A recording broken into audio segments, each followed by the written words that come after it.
ହଉଛି ବିପରୀତ ନା କଣ?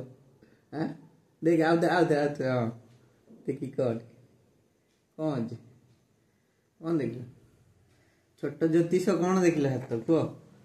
ମାମା ହେଲେ ପଣ୍ଡିତିଆଣୀ, ସଂସ୍କୃତ ପଣ୍ଡିତିଆଣୀ। ସିଏ ବି ତା ହାତ ବି ସେ ମ୍ୟାଚ୍ କରିକି ଦେଖୁଛି ମୋର ଅଛି ନା ନାଇଁ। କଣ କରିବ ସେ ପିଲାଟା ଭିତରେ? ହଁ ନାଇଁ ଆଉ ପାଖକୁ ନେଇକି ଦେଖିବ।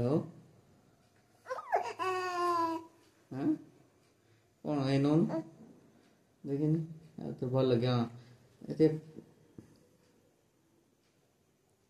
କହିଲା ନା ମୁଁ ଏଠି ପାଖରେ ଦେଖିବି।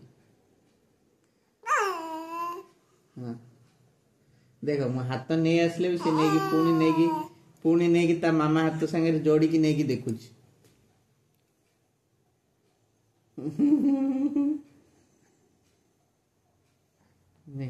ଦେଖ ଦେଖି ଟିକେ କହ ମୋ ଚାକିରି ବାକିରି କେବେ କଣ ହବ ଠିକ ଠାକ କହ।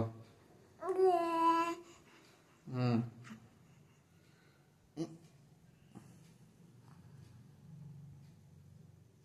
ଏ ସତରେ ଲାଗୁଛି ଗୋଟେ ବଡ ଜ୍ୟୋତିଷ ହବ।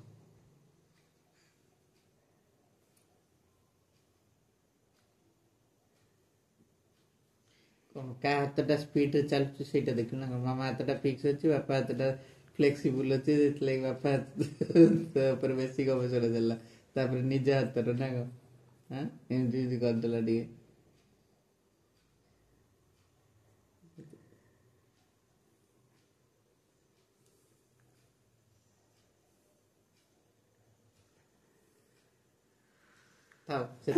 ଖୋଜିକି ଧରୁଛି।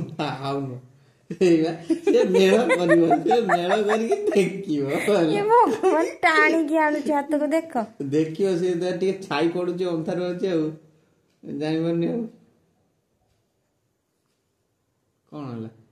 କେତେଟା ରେଖା ଅଛି ତା ହାତ ବି କମ୍ପେୟାର କରାଯାଉଛି ମଝିରେ ମଝିରେ। ହଁ କଣ କରିବ ସେଇଆ? କଣ ହେଲା? ଭଲ ନାହିଁ। ବାପାର ଏବେ ବେଳା ଖରାପଟା ଚାଲିଛି ନୁ ଗଣନା ହେଲା, ଏମିତି ହେଇକି ଗଣନା ହଉଛି ପାଟି ଭିତରେ ହାତ ପଶିକି ନା କଣ? ହଁ ସେତିକି ଗଣନା ହେଇତ ବାପାର ଭଲ ନାହିଁ ବେଳ। ଆଉ 2-3 ବର୍ଷ ପରେ ବାପାର ବେଳ ଭଲ ଆସିବ। ସେ ଦେଖୁଛି ମୋର କେବେ ଭଲ ଆସିବ ନା କଣ?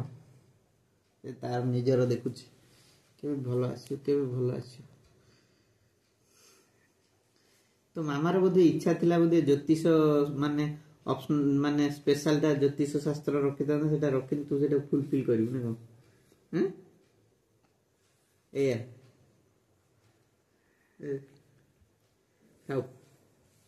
ଥାଉ।